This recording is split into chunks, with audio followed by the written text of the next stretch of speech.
Salam olahraga, selamat malam teman-teman. Kembali lagi bersama gue Trivela News. Lengkap sudah 48 negara nanti akan bermain di Piala Dunia 2026 setelah tadi pagi berdasarkan informasi Republik Kongo dan Irak itu menutup sisa dua negara yang berhasil lolos ke babak kualifikasi Piala Dunia 2026. Ya langsung aja konten gue hari ini hanya bincang-bincang saja. Gue tidak prediksi ataupun gue tidak berbicara lebih lanjut tentang potensi siapa yang juara. Tapi gue pengen melihat dari sisi pembagian grup yang memang sudah sama-sama kita ketahui itu kan sudah terbagi. Jadi negara-negara mana saja masuk di grup apa, dan kita bisa melihat dalam satu grup itu berisi grup atau negara yang mana. Artinya memang sebenarnya kalau dari grup masing-masing dengan skema yang ada di mana 48 negara, ini sebelumnya kan gue harus kasih gambaran dulu. Piala Dunia di tahun ini merupakan Piala Dunia yang memang menganut 48 tim, berbeda dengan Piala Dunia 4 tahun lalu di tahun 2022 yang memang hanya sebanyak itu 32 tim atau dibagi menjadi 8 grup dan masing-masing grup terdiri dari 4 negara. Nah, sedangkan kalau untuk di Piala Dunia di tahun ini itu memang FIFA membuat agenda baru dengan pembagian sebanyak 12 grup dengan satu grup itu terisi dari 4 negara. Artinya dari setiap benua itu mengirimkan setidaknya ada penambahan negara yang berhak lolos ke Piala Dunia di tahun 2026 ini. Dan sebenarnya pembagiannya cukup adil menurut gua, karena nanti skema yang dimainkan juga setelah dari pertandingan di grup akan masuk ke babak 32 besar. Jadi peringkat pertama, peringkat 2 akan otomatis lolos mereka ke babak 32 besar, dan sisa 8 pesertanya nanti akan dirankingkan dari peringkat 3 terbaik. Artinya skema ini sebenarnya skema yang sudah biasa kita lihat, apalagi kalau kayak kita di benua Asia di kompetisi negara-negara di Asia itu menggunakan skema peringkat 3 terbaik itu sudah umum lah, bukan menjadi skema yang baru lagi untuk di dunia sepak bola. Jadi setelah nanti 32 besar kemudian mengkerucut menjadi 16 besar dan seterusnya, memang sama seperti yang lainnya. Jadi 16 besar, kemudian perempat final 8 negara masuk ke semifinal dan nanti ke partai final. Jadi memang khusus di Piala Dunia di tahun 2026 ini mungkin akan jadi Piala Dunia dengan agenda yang cukup padat. Jadi negara yang nanti sampai di partai final tuh mereka harus benar-benar bersiap gitu, secara stamina, kemudian taktik juga, mental, karena memang pertandingan cukup panjang. Kalau di grup nanti mereka akan bermain 3 pertandingan tambah lagi di 32 besar. Jadi kalau di total mungkin bisa 7 pertandingan sampai mereka bermain di final. Kemudian bagaimana pembagian grupnya teman-teman? Jadi di konten gue hari ini gue mau coba rangkumkan pembagian grupnya. Mungkin gue akan bacakan saja, teman-teman juga bisa lihat nanti di media sosial lainnya. Pembagian grupnya sudah jelas, sudah ada. Dan hari ini memang gue pengen bahas ya kasat mata lah, sederhana seperti apa isi daripada masing-masing grup. Seperti grup A itu ada diisi dari tuan rumah Meksiko, kemudian ada South Africa, Korea Republic, dan juga Republik Ceko. Jadi Republik Ceko ini kemarin baru saja memastikan diri lolos mereka ke babak kualifikasi Piala Dunia ini setelah mengalahkan tim Denmark. Jadi ini menjadi prestasi juga setelah beberapa pagelaran Piala Dunia Republik Ceko ini tidak pernah bermain. Terakhir seingat gue mereka bermain di Piala Dunia 2006 kalau gue tidak salah. Potensi yang gue lihat dari grup A ini kemungkinan besar Meksiko dan Republik Ceko itu bisa jadi potensi nih untuk bisa mereka lolos. Kenapa? Karena yang pasti Meksiko nanti akan bermain di hadapan pendukungnya. Artinya ada dukungan moral yang memang bisa menjadi booster bagi mereka. Sebenarnya pertanyaannya kenapa South Africa dan Korea Republic itu nggak gue jagokan untuk lolos? Ya menurut gue Republik Ceko ini punya pengalaman yang baik juga di Piala Dunia, dan memang dari kapasitas pemain yang saat ini ada juga itu mereka menjanjikan juga untuk bisa lolos. Jadi prediksi gua kalau dari grup A ini akan lolos itu ada Meksiko dan Republik Ceko. Dan di grup B itu terisi dari Kanada, Bosnia, Qatar, dan Swiss. Jadi Kanada ini juga jadi tuan rumah. Kemudian ada Bosnia juga yang kemarin secara mengejutkan mereka bisa mengalahkan Italia di babak adu penalti dan mengkandaskan Italia untuk 3 musim berturut-turut tidak melaju atau bisa lolos ke babak Piala Dunia. Kemudian juga ada Qatar dan Swiss.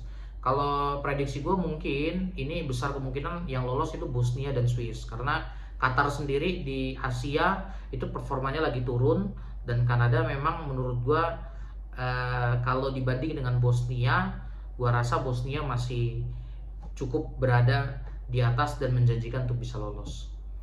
Dan di grup C ada Brazil, Maroko, Haiti, Skotlandia. Udah pastilah, kita nggak usah panjang-panjang lebar. Brazil pasti akan dijagokan lolos ke babak 32 besar, dan Maroko karena perwakilan dari Afrika ini seperti yang kita tahu kan dia cukup stabil secara permainan, kemudian skuadnya juga sangat matang, ada Hakimi di sana, dan notabene sebenarnya pemain-pemain Eropa juga beberapa banyak bermain untuk timnas Maroko. Dan di grup D ada Amerika Serikat tuan rumah, ada Paraguay, Australia, dan Turki. Kalau dari grup D ini gue menjagokan Amerika dan Turki untuk menjadi perwakilan grup lolos ke babak 32 besar.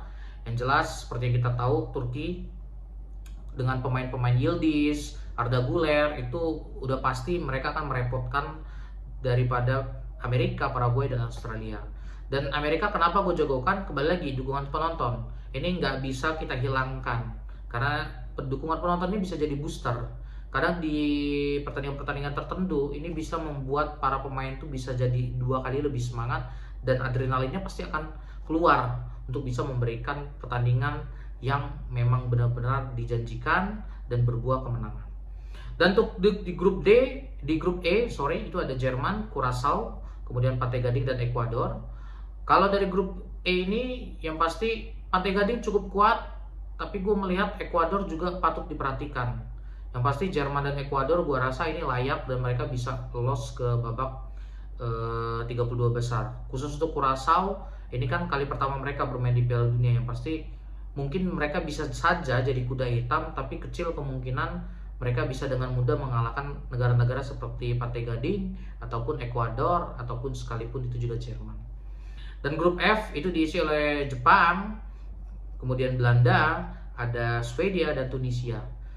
Setelah kemarin Swedia bisa lolos, mereka menang 3-2. Ini cukup menjanjikan juga mereka bisa mengancam di grup F ini. Apalagi dengan salah satu pemain mereka yang kita sama-sama tahu kan, Viktor Gyökeres, kemarin juga menjadi penentu juga pertandingan melawan Polandia. Yang pasti akan ada persaingan ketat antara Jepang dengan Swedia yang nanti akan mendampingi Belanda untuk lolos ke babak 32 besar. Kalau Belanda no debat teman-teman, gua rasa Belanda pasti akan lolos. Kita sama-sama tahu skuad mereka udah banyak yang bermain di klub-klub Eropa, top-top Eropa.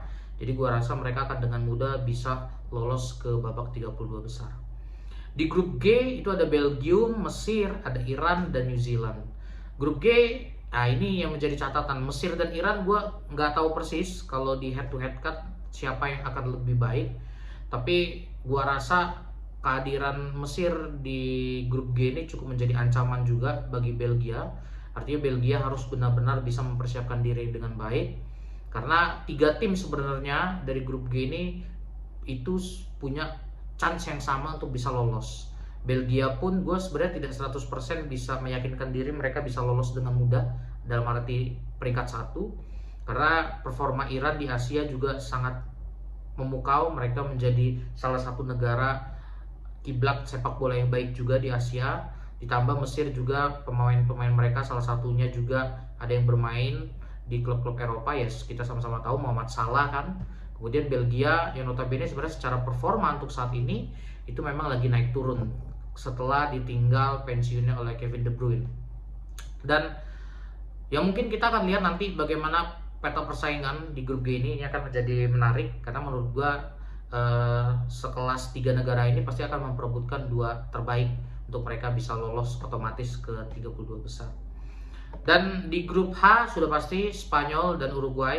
Ini no debat, gue tidak akan bahas lebih lanjut. Tinggal nanti bagaimana Cape Verde dan Saudi Arabia bisa nggak mereka bertarung untuk memperebutkan 3 posisi terbaik.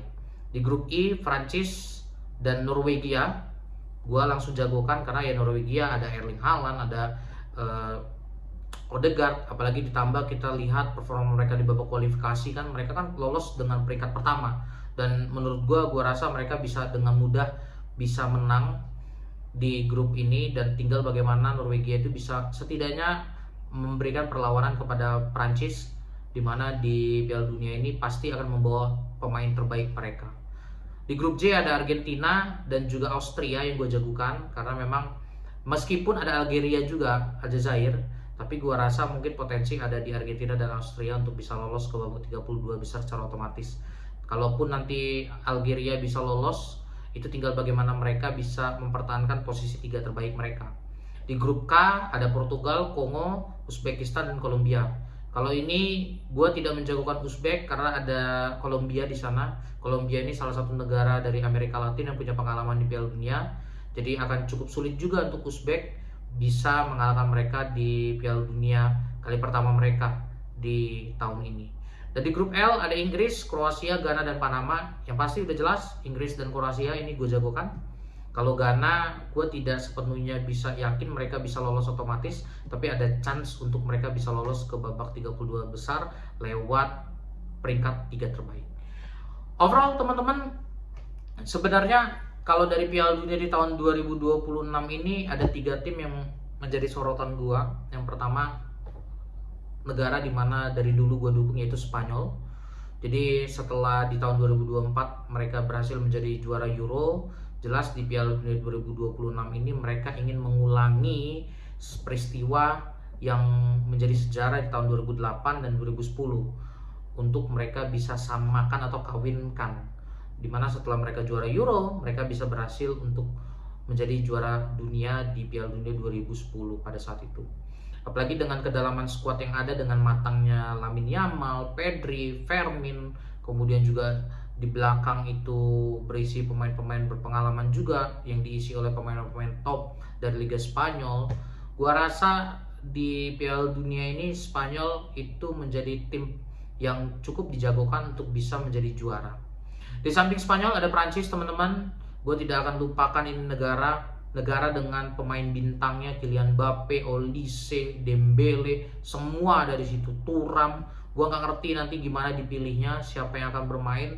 Yang pasti negara dengan bertabur bintang ini akan menjadi ancaman juga di Piala Dunia di tahun 2026 ini. Artinya mereka ingin mengulang kesuksesan di tahun 2018 kemarin, ketika mereka bisa berhasil menjadi juara dan ataupun kampiun Piala Dunia tahun 2018. Dan terakhir, entah kenapa gue seperti melihat Inggris ini punya potensi juga, apalagi di bawah pelatih mereka, pelatih baru Thomas Tuchel. Gue melihat bahwa potensi ini benar-benar ada. Inggris itu berhasil lolos kemarin itu dengan mereka bisa jadi peringkat pertama kalau tidak salah, dan kedalaman skuad saat ini sudah cukup matang untuk mereka.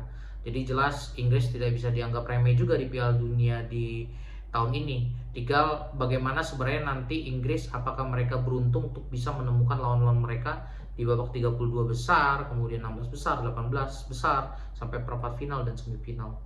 Jadi sebenarnya kalau dari 48 tim, gue hanya memprediksi 3 tim saja yang punya kans juara. Selebihnya gue rasa tim-tim ataupun negara-negara Eropa lain ataupun Amerika Latin sekelas Argentina juga punya peluang, ataupun Brazil sekalipun.